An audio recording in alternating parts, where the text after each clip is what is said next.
Mayong buntag ka natin tanan. Di isa ka grupo sa parokya nga nag-organize og seminar, speaker nila taga Manila, national speaker.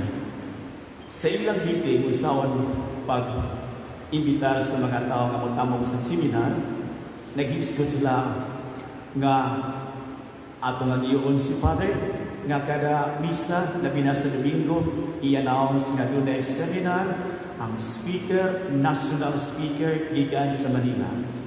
Ako sa ningon nga ato kong padadaan og personal nga mga sulat kadto angayan nga mutampong giyod sa seminar atong itunol sa dihang nabot ang adlaw sa seminar napulo ra gyud intaw ang mitunga. Sunod bulan gay laing grupo sa parokya nagtukod na po organize o seminar. Ang ilang speaker taga-Pikas parokya lang, lokal taga-Pikas parokya. Unya naghisgot sila kung saan man pag dani nato sa mga tao. Ningon nang usa atong i-announce nga sa panahon sa seminar libre ang snacks, libre ang panikunto. Sa diyang nabot na ang seminar, 200 ka tao ang miapil. Doon nagyo'y patyanan ang tao kung asa siya dali ang yun. Diya ito, balikbayan, nga ni ulit, excited ang PPC kay ilang solisitan kay narabay project sa parokya. Sa diyan ni adto ang maong presidente sa PPC, balik na siya gikan sa maong pagbisita sa bagong yabot nga balikbayan. Nangutan na ang pare, kumusta man? Father, daghan magbaliwan. Wa punos say kwarta kay dagag gasto. Siya punutanan ang gasto. Dagag galastuon, iya mga igsuon, pagkumbangkon, masilingan, hala pa diha, daghag rason. Usas mga miyembro sa PPC ni nga ito, bumisita na ko niya, Father. Pagbalik pa, kato ni bisita kay Keduha, nakadala o 100,000 pesos para sa parokya.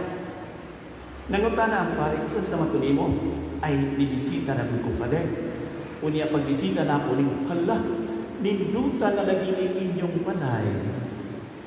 Bag-o pintal, hala, hamis na lagi ang imong palit karon. Hala, nagpapalit kag samot. Hala, nindutas imong rilo, uy, mahalon dyan eh.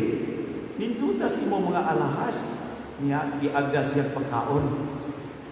Wala, naghahanap pagkaon, uy, nabiad dyan imong mga pagkaon. Pagkuman ato, ningon ko, kanang naarabay project ang simbahan. Ningon siya, pila man, pila na kung imong gusto, kanang 100,000, igora ka na? Aw, igora. Ningon pa siya, kung kulang pa gani, ina lang ko. Asa may patyanan niya itong tawhana nga, katupusan ni hangyo, ibalibaran man, agusan ni hangyo, mas isubra pa, asa may patyanan na ito. Doon nagyo'y patsyanan ang tao kung hangyoon nga musugot siya sa Ebanghelyo karon.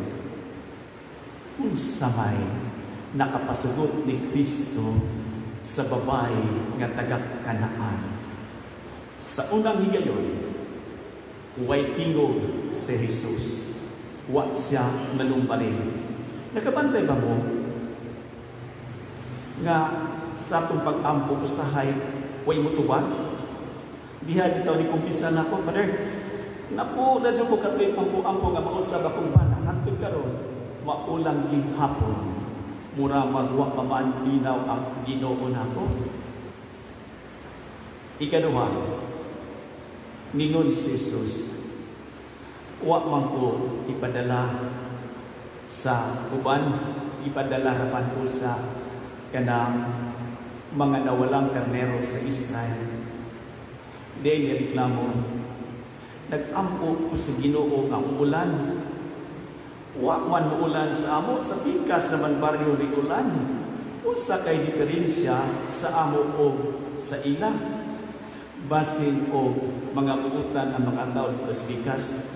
Ang inyong baryo dili buutan. Kay nga naman, kung mohangyo ka sa Ginoo, hangyo ka, mangayo ka, kamaupot ka, muhatag. Kung buutan gani ang tao, sayon ka na siya tagaan. Matod pa sa kapare, it pays to be good. Kung maayo kang tao, daghang grasya ang buabot nimo. Pero kung hunit ka, di ka maayong silingan,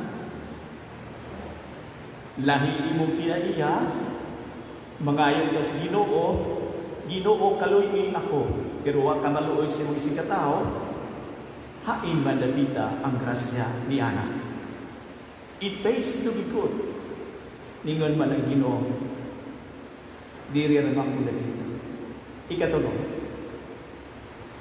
ningon si Jesus, dili man angay ihatag ang pagkaon sa mga iro. Sa itong kinabuhi, kinahanglan humble ta nga mangayog sa Ginoo. Iningon ang babay, tinuod ka na sir nga ang pagkaon dili angay ihatag sa iro. Apan bisan gani ang mga mungho makaon man pod sa iro. Nagmapaubsanon ang mga babay, bisan ni acknowledge siya, acknowledging nga siya dili sakop sa pagkahudayo. Ang atong pagpangayo sa Ginoo, we have to be humble nga Lord, makasasala na jud ko. Lord, daghan man gyud sayo. Lord, wa gyud kaayo matarong ang akong kinabuhi, apan bisan pa ni anang tanan nangayo gihapon ako. Ato bang i-acknowledge ang atong nothingness, ang pagkawa mo nato. And God would see to that person nga humble siya, nga ang grasya sa Ginoo mutuhok niya ng tawhana kay humble siya.